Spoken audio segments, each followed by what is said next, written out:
The title of the sixth plenary session is Nation Branding in Global Context, Trend, Issues, and Practices.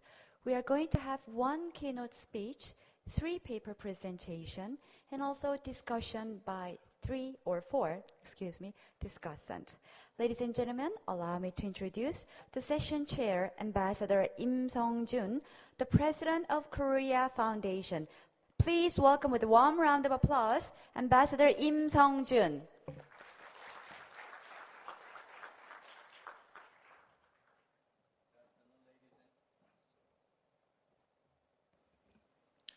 Good afternoon, ladies and gentlemen, distinguished scholars.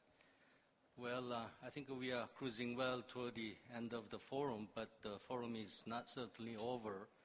And after a very good luncheon, I think this must be a sleepy time, but not sleeping time.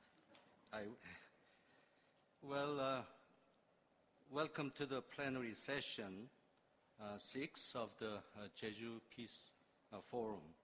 The theme of this forum is nation branding in global context, and the following 2 concurrent sessions, 3 and 4, will provide an opportunity to examine Korea's nation branding strategies in 2 crucial realms of nation branding: international cooperation and IT and economy. Well, recently, Harvard professor Joseph Nye introduced very interesting and innovative concept of soft power of a country as opposed to a traditional hard power. As for hard power of Korea, in terms of the size of economy, its economic capability, and military spending, Korea stands at 14th largest GNI and 11th largest military spender, respectively. But how is Korea's soft power? We can look at 2 important variables which constitute soft power, so-called international competitiveness and national branding indices. According to the recent annual report, Korea's national competitiveness and national branding indices stand far below 30th, to our regret. We will focus on this wide gap or mismatch between the soft power and hard power of my country, Korea. The concept of nation branding is relatively a new concept, and it borrows, of course, its basic ideas from the field of business and marketing. Simply put, a nation brand is a confluence or collection of the many distinct images, values, and reputations attached to a country in the minds of people, very much like the way it is for goods and products. These reputations used to apply mainly in economic arenas such as export products and tourism, but recent discussions in the field have incorporated the nation branding concept into that of the broader foreign policy strategies and other political and socio-economic phenomena in the world today. The government of Korea has recognized the importance of this nation brand and has begun work on improving it. Korea's nation brand is regarded as weak, given the country's position and economic political clout in the global stage. In order to raise or upgrade the nation brand value, there will be much work to do and many aspects to be considered.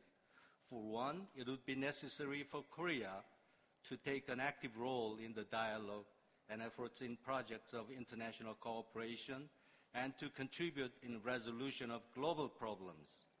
And also it is necessary and no less important for us to find specific areas where Korea has competitive advantage so that Korea could eventually command a legitimate place for its nation brand value as befitting its global power and status.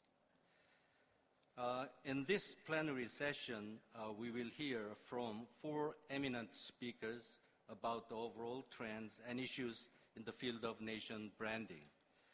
First, I would like to introduce the keynote speaker of this session, Dr. Yoon-dae, the chairman of the Presidential Council on Nation Branding of Korea, which was established quite recently. Dr. is an economist by training and the former president of Korea University in Seoul. During Dr. term as president of the university, Korea University's brand has been very much upgraded. The Presidential Council on Nation Branding was established, as I said, in January this year, and its existence shows the importance and priority put on the idea by the Lee Myung-bak government. Dr. will present Korea's overall nation branding strategy. We have the right keynote speaker today. Please join me in welcoming Dr. with a big hand. Dr. please.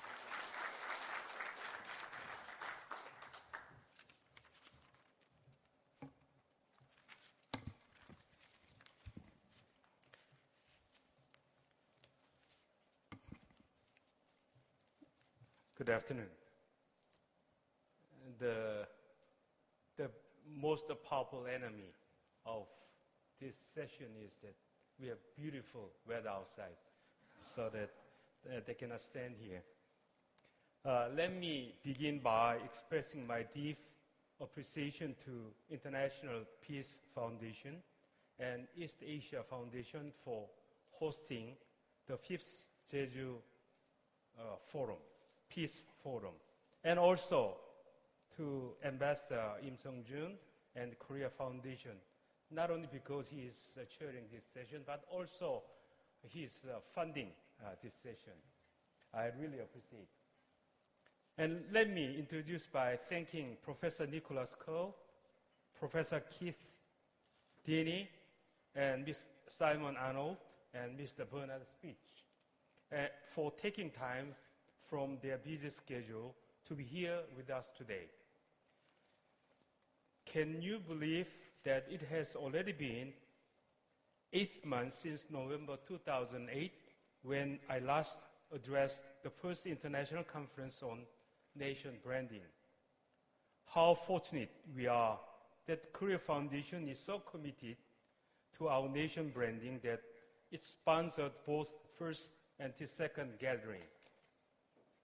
The generosity of Foundation has allowed us this valuable opportunity to gather views of these most eminent experts whose expert input has shed further light on the concept of nation branding and enabled us to explore ways and methods to continue enhancing Korea's national brand. Today marks next step, highlighting the specific areas on which to focus strategy and policy. The Presidential Council on Nation Branding was officially launched last 22nd January 2009 with the mission to enhance Korea's international standing and prestige. Since then, nation branding has become a familiar term among the Korean people. In a recent survey, 9 out of 10 people thought nation branding was important. Based on extensive consultation with both policymakers and experts, our Council has adopted a 5-point work program. First, strengthening Korea's role in solving global issues.